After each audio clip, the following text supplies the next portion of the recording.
ቤዛ ኩሉ መረድ በኢትዮጵያ ኤሌክትሪክ አገልግሎት የኢነርጂ ማኔጅመንት ዳይሬክተር ነኝ። ዲቪዥናችን ውስጥ ሁለት ክፍሎች አሉ። የኢነርጂ ትሬዲንግ እና የዲማንድ ሳይድ የሚባሉ ክፍሎች አሉ። በኢነርጂ ትሬዲንግ ውስጥ ከኢትዮጵያ ኤሌክትሪክ ኃይል የምንገዛውን ኢነርጂ የሚከታተል ክፍል ነው። የዲማንድ ሳይድ የሚባለው ደግሞ ከኢነርጂ ኤፊሽንሲ ጋራ እንዲሁም ከኢነርጂ ኦዲት ስራዎች ጋር ተያይዞ የሚሰሩ ስራዎችን ነው የሚሰራው ያ ክፍል። እንግዲህ ከስርቆት ጋራ የሚገናኙ ጉዳዮችን እንደ ክፍል ያው በመላ ሀገሪቱ ባሉት የሪጅኖችና የሰርቪስ ሴንተሮች ናቸው ስራዎቹ የሚከናወኑት። ምንድነው እንደ ክፍል አመታዊ የሜትር ምርመራ እቅድ ይሰጣቸዋል። በዛ እቅድ መሰረት የቆጣሪ ምርመራ ስራ ያከናውናሉ። አሁን በዚህ አመት ወደ 2.2 ሚሊዮን ቆጣሪዎች እንዲመረምሩ እቅድ ተሰጥቷቸው ወደ 2.47 ወይም 2 ሚሊዮን 470 ሺህ ገደማ ቆጣሪዎችን መርምረዋል። የስርቆትን ልንከላከል የምንችለው ያው የምርመራ ስራ በማካሄድ ምናልባትም ስማርት ቆጣሪዎችን በመጠቀም እንደዚህ አይነት ቴክኖሎጂዎችን በመጠቀም ነው ልንከላከል የምንችለው። ከምርመራ ጋር በተገናኘ በዚህ አመት ከተመረመሩት ቆጣሪዎች ውስጥ ወደ 1089 አካባቢ የሚሆኑ ስርቆቶችን አግኝተናል። ይህም ግምታቸው ወደ 220 ሚሊዮን ብር ገደማ የሚሆን ስርቆት ፈጽሟል ከኢነርጂ ጋር በተገኘው የምርመራ ስራ እና ከዚህ ውስጥ ወደ 80% አካባቢ የሚሆነውን ተቋሙ ሰብስቧል ባለፉት ጊዜያቶች። ሌሎቹ በህግ የሚታዩ ቀሪዎቹ በህግ የተያዙ ናቸው። እንግዲህ ያው እነዚህ አይነት ችግሮችን ልናገኝ የምንችለው በቆጣሪ ምርመራ ወቅትና ምናልባትም ደንበኛው ሲያመለክት፣ በሶስተኛነት ደግሞ አንባቢዎች በሚያመጡት መረጃ ነው የተቃጠሉ ቆጣሪዎችን ልንለይ የምንችለው። እንዲሁ በማዕከል በሰርቪስ ሴንተሮች በሚደረግ ምርመራ በአመቱ ከ27000 በላይ የሚሆኑ ቆጣሪዎች የተቃጠሉ፣ የቆሙ፣ የተበላሹ ተብለው የተለዩ ቆጣሪዎች አሉ። እነዚህ ቆጣሪዎች ሙሉ በሙሉ ያው ተቀይሯል በበጀት አመቱ እና በዚህ ልክ ነው የምንለየው። እነዚህ ቆጣሪዎች ያው ለደንበኛም ቅሬታ ናቸው፣ ሴም ታይም ለተቋሙ የኢነርጂ ብክነትን የሚያስከትሉ ናቸው እና በተገኙበት ልክ ቆጣሪዎቹ ሙሉ በሙሉ የቆሙ ቆጣሪዎች ተቀይረዋል በዚህ አመት። ከቆጣሪ ምርመራ ስራ ጋር ነው የሚገናኘው። በዋናነት የኢነርጂ ብክነት ላይ የሰራ ነው ስራ ምንድነው? ለኢነርጂ ብክነት ከፍተኛ ሁኔታ ድርሻ ያላቸው አንደኛው የኤሌክትሪክ ኃይል ስርቆት ነው። ሁለተኛው እነዚሁ የቆሙ፣ የተበላሹ፣ የማይሰሩ ተብለው የተለዩ ቆጣሪዎች ናቸው።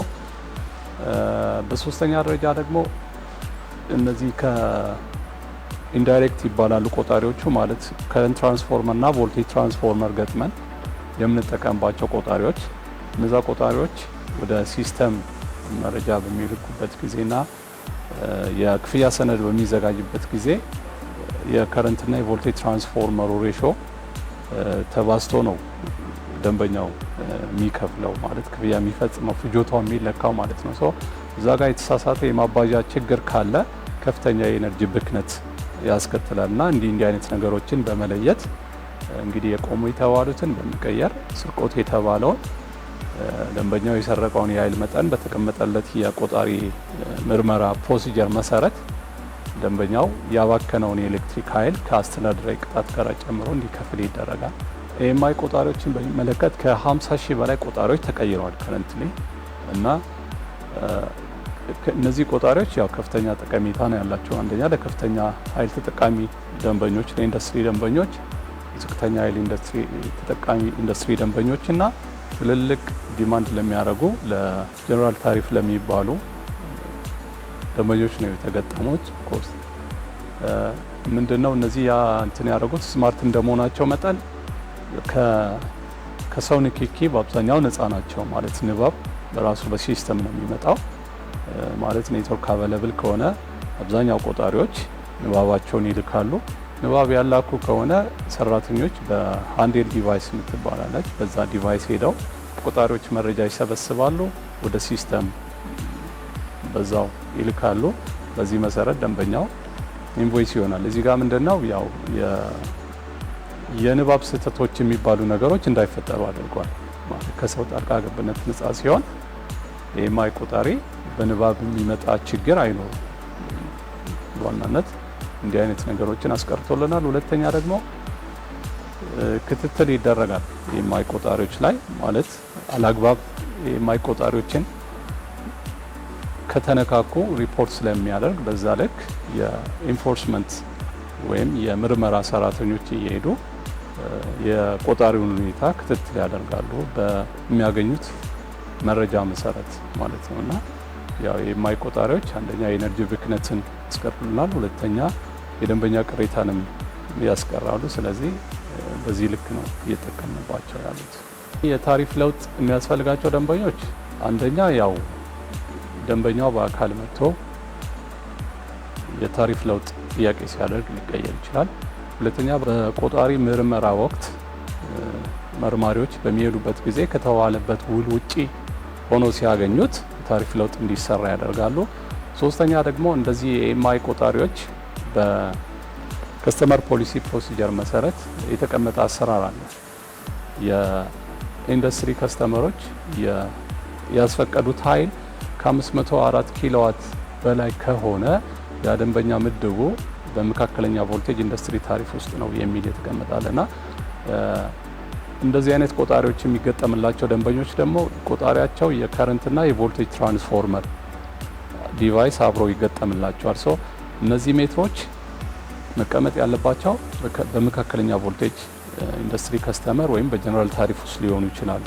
ሌሎቹ ደግሞ አሁንም እነዚሁ ኤምአይ ቆጣሪዎች ከረንት ትራንስፎርመር ብቻ ኮኔክትድ ከሆኑ መቀመጥ ያለባቸው በዝቅተኛ ኢንዱስትሪ መደብ ታሪፍ መደብ ውስጥ ነው እና ከሲስተም እነዚህን ቆጣሪዎች እና የተገጠመላቸውን የትራንስፎርመር አይነት በመለየት እዛ የታሪፍ ግሩፕ ውስጥ እንዲቀመጡ ይደረጋሉ እና እንዲህ አይነት ስራዎችን ይሰራሉ። ማለት የተፈቀደላቸውንም የኃይል መጠን በመመልከትና የታሪፍ ካቴጎሪያቸውንም በመለየት በዚህ ልክ በተሰጣቸው ልክ የቮልቴጅ እና ከረንት ትራንስፎርመር እያላቸው ነገር ግን በዝቅተኛ የታሪፍ መደብ ውስጥ ያሉ ኢንዱስትሪዎች ወደ መካከለኛ ቮልቴጅ እንዲቀየሩ ከተሰጣቸው ውስጥ 91%ን ቀይረዋል በዚህ አመት ውስጥ ካሉት ማለት ነው እና ጥቂት ናቸው የተለያየ ኬስ ስላላቸው እነዛ መቀየር አለባቸው የሚል እንትን አለ።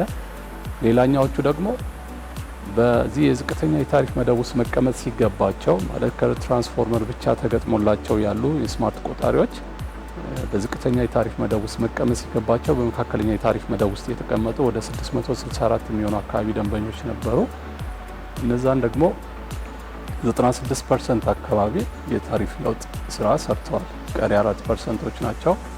እነዚህም ይፈጸማሉ ብለን እናምናለን።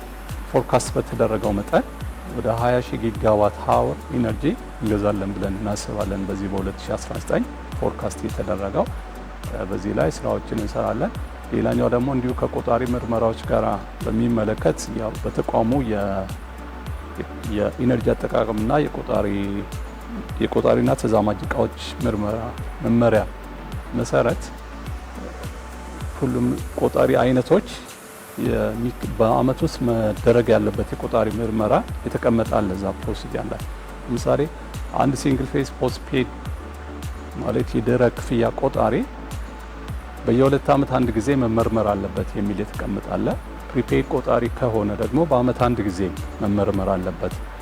እንዲሁም እነዚህ የኤምአይ ወይም ስማርት ቆጣሪዎች አክቲቭ ሪአክቲቭ ተብለው የሚመደቡት የከረንት ትራንስፎርመር ብቻ ያላቸው ከሆኑ በአመት አንድ ጊዜ፣ ከረንትና ቮልቴጅ ትራንስፎርመር ያላቸው ከሆኑ በአመት 2 ጊዜ የሚል የተቀመጠ መመሪያ አለና በዚህ መሰረት ከ3 ሚሊዮን በላይ የሚሆኑ ቆጣሪዎች በ2019 መመርመር አለባቸው እና እነዚህ ስራዎች ከተሰሩ ደግሞ ያለው የኢነርጂ ብክነትን ለመቀነስ ከፍተኛ አስተዋጽኦ ይኖራል ማለት ነው እና በዋናነት እነዚህን ታርጌት አድርገን እንሰራለን።